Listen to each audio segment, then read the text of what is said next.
Today, many people want to hide from God, right? You always talk like, I'm not worthy to go to church. I'm not worthy to go back to church family and to mingle with our church family. That was what Eve was talking about. After they committed sin and after they ate the fruit of good and evils, then God came to the Garden of Eden and looking for Adam and Eve. And at that time, they hide from the Lord. Do you think you can hide from the Lord?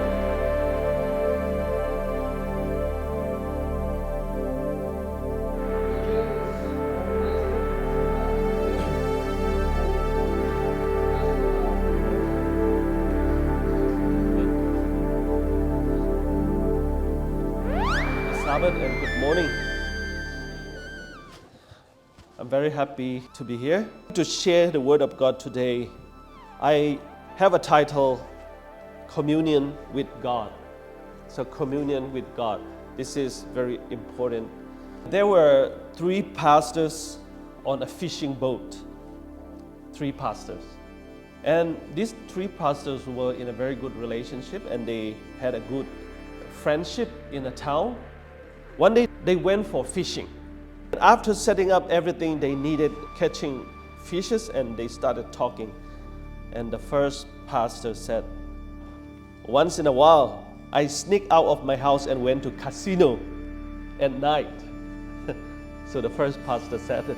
So the second pastor said, I used to drink a little amount of whiskey before I went to bed and it makes me so relaxed. And the third pastor was just like quiet, he didn't say anything, and the other pastor said, hey, you are so quiet, tell me something. And the third pastor said, I can't wait to get out of this boat and to gossip about you too.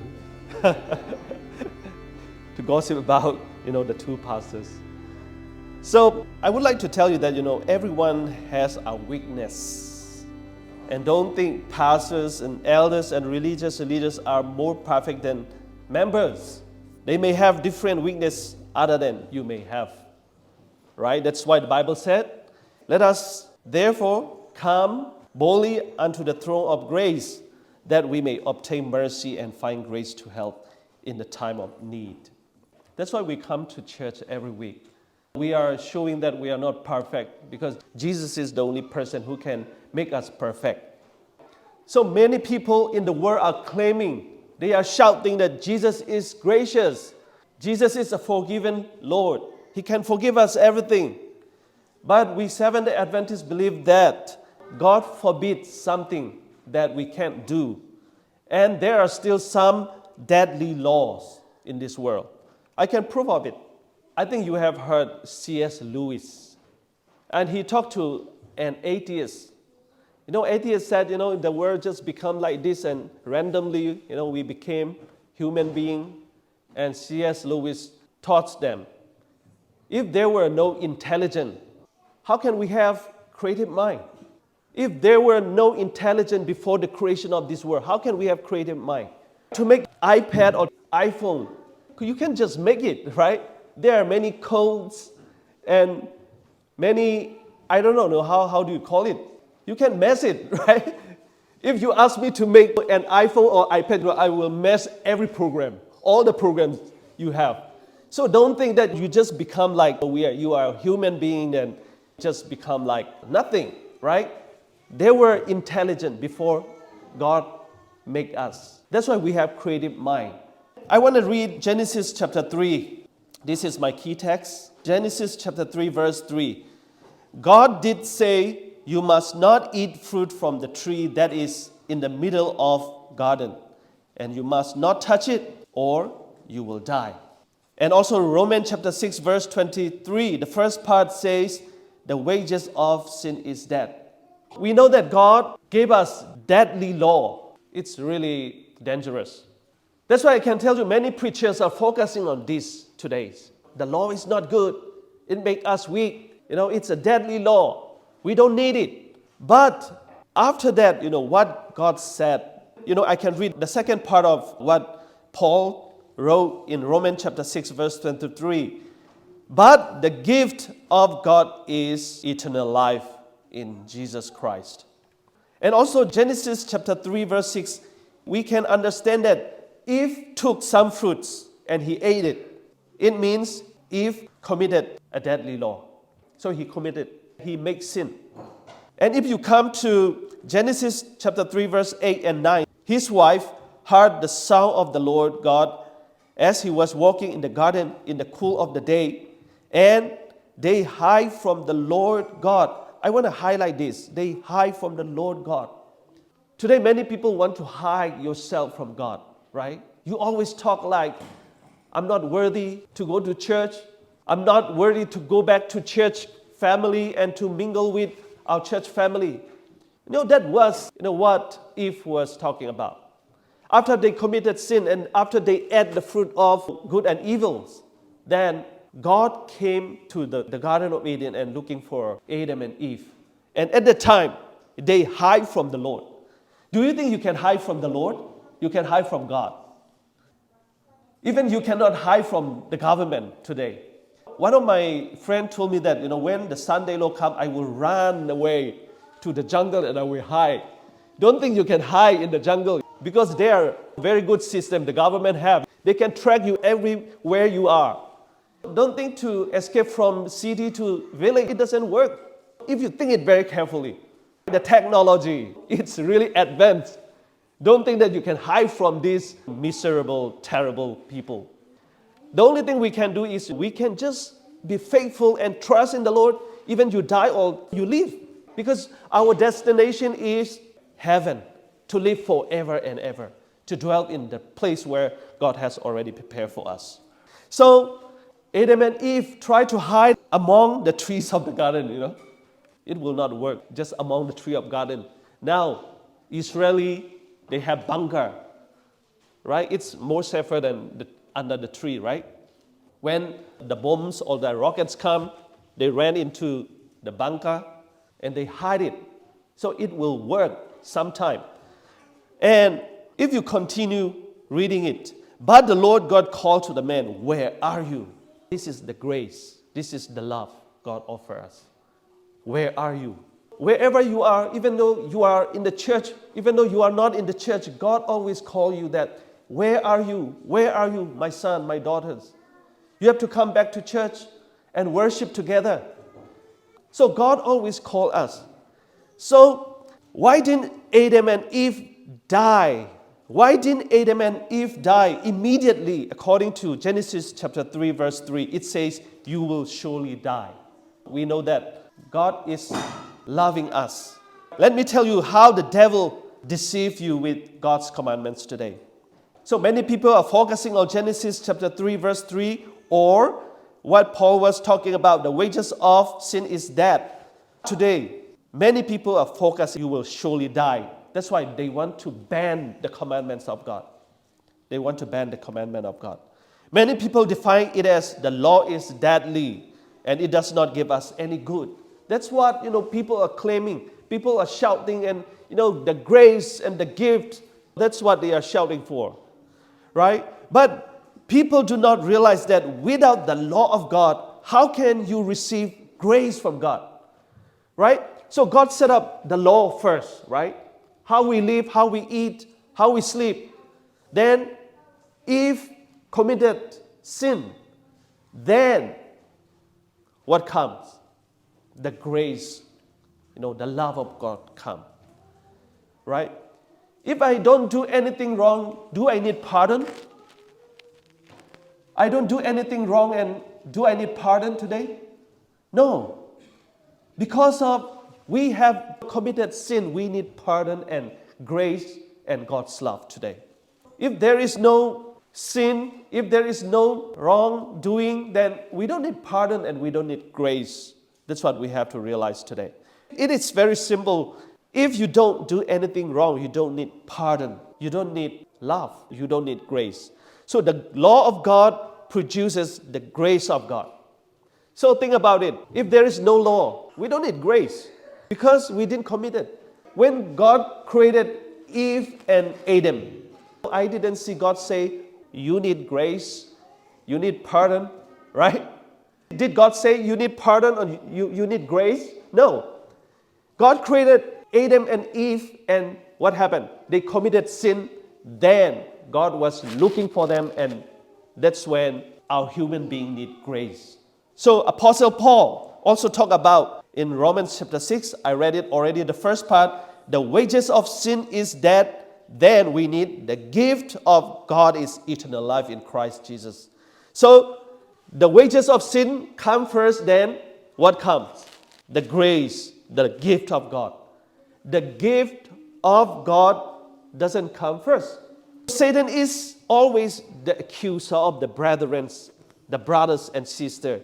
If you read in Revelation chapter 12 verse 10, Satan always stands to neutralize God's divine law.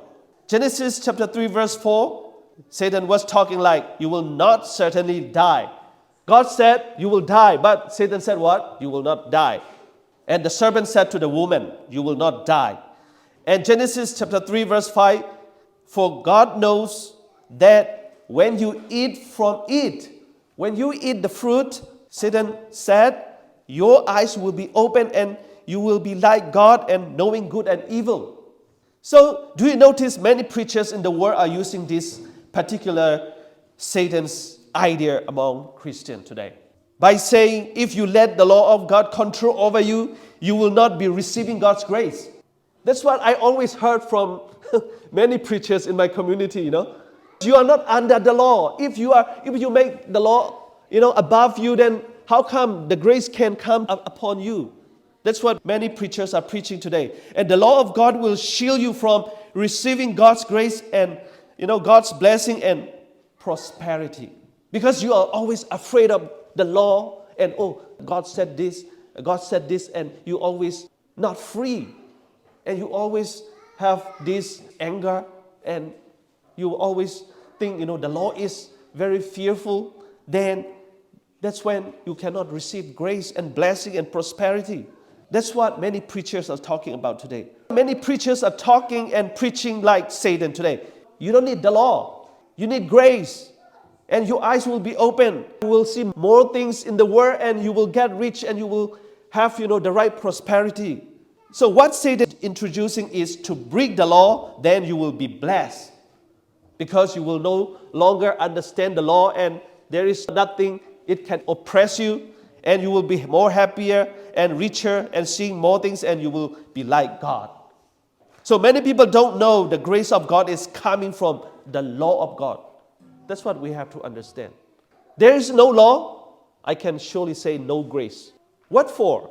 If you didn't commit sin, what for? So who can claim you are not sinner today? As long as you say, I'm a sinner, washed by the blood of God, it means there is law. Then you need the grace of God. Now let me talk about something on communion service today. What I wanted to highlight today is we are going to communion service in next 2 weeks. Satan's technique is so much on his people today. Satan will try to stop you from having this divine gift, divine grace, which is communion. In the Garden of Eden, after Adam and Eve committed sin, and Adam and Eve tried to hide themselves. They wanted to run from God. The same thing we may feel. I'm not worthy to have this communion with God. I will not attend. I will not do it because I'm not good enough. That's what Adam and Eve thought. But God said, what? Where are you? Where are you? Now God is looking for you from today. Where are you? Come to have communion with me. That's what God is calling us. Satan is trying to stop you with his best. He will try to stop you not to have this communion service.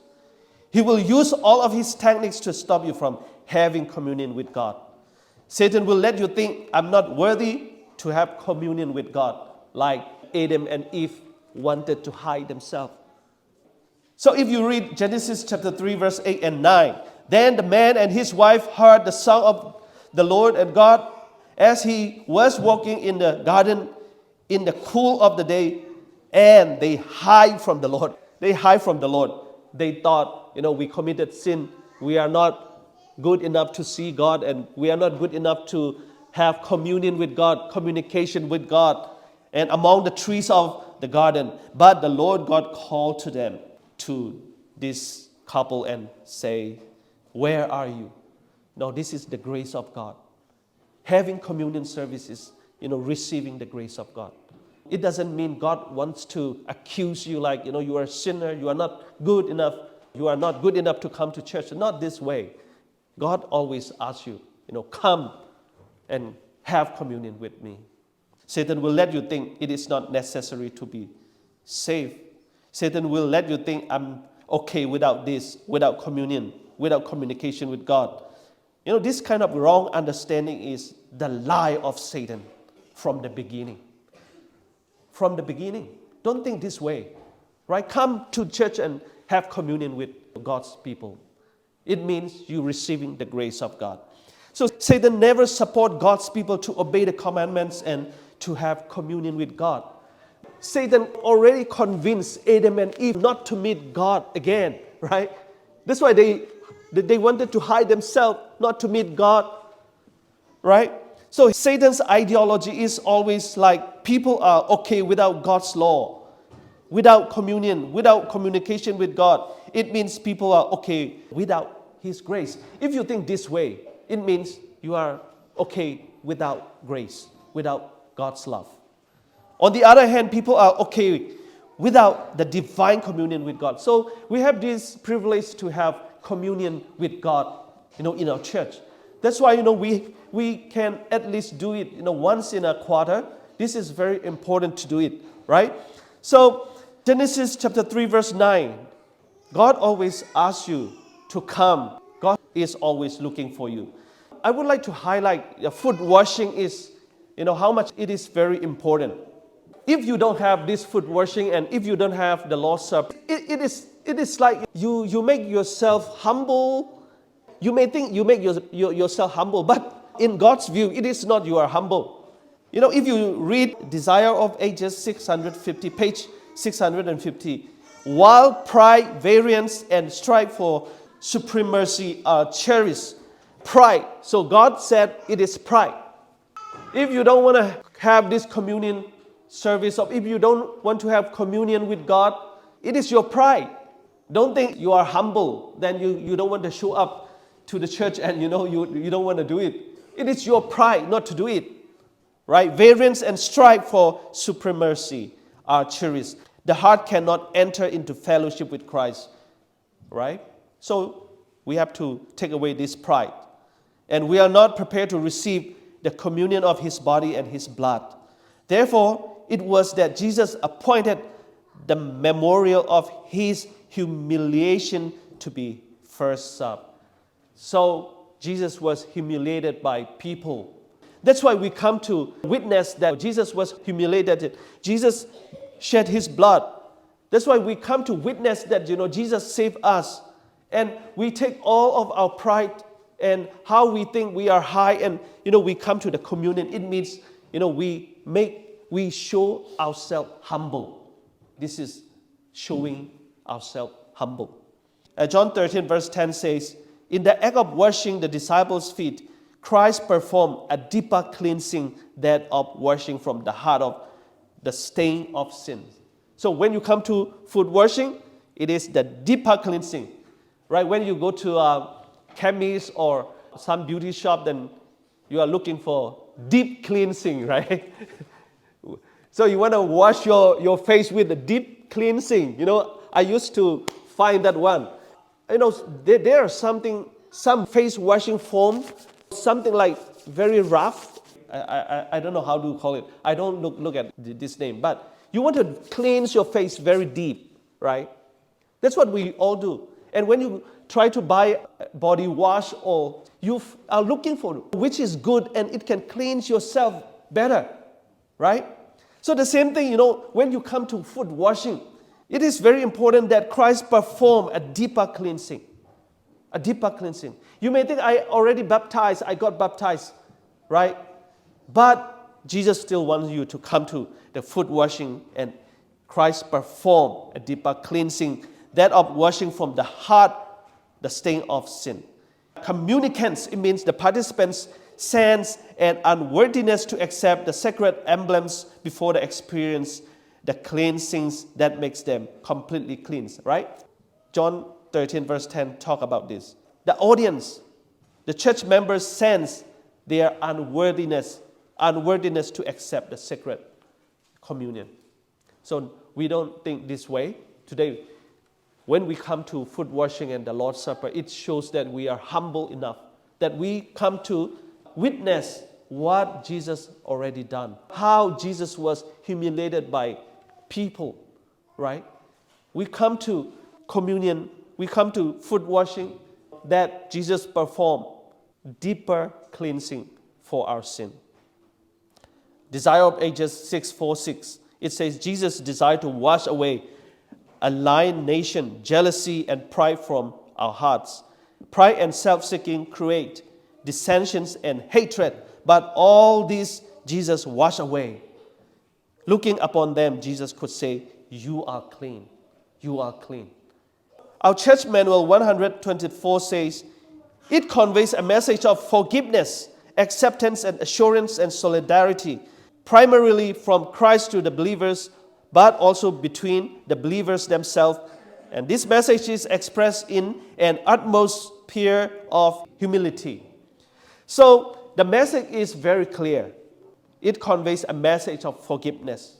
We don't say, baptism is not enough. But, as we are still in this world, as we are still living in this world, we are always living with people and living with sins, living with temptations.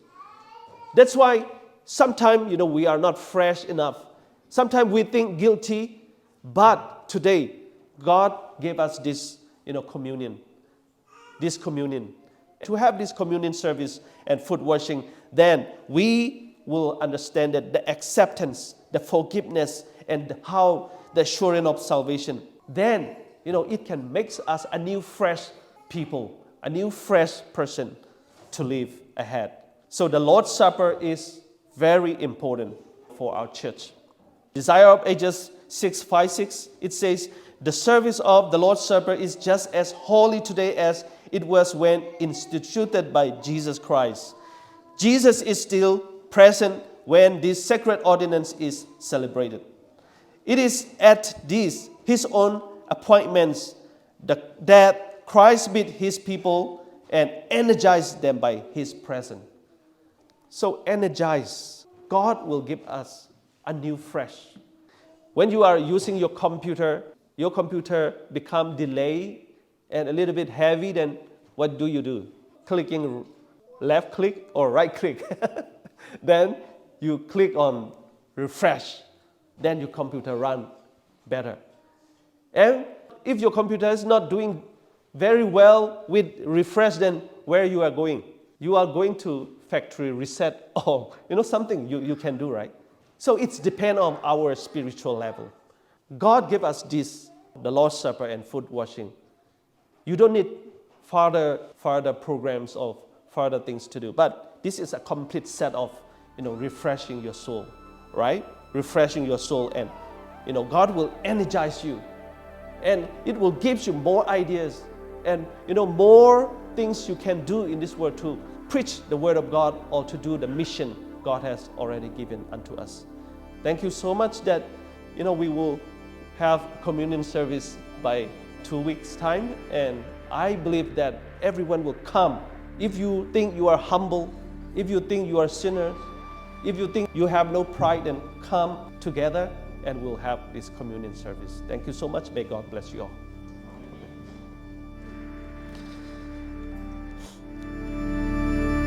Dear Father, thank you so much that you have already given us the words that can save us, and you dwell among us some 2,000 years ago. And Lord, you show us all the example that we may walk through our life.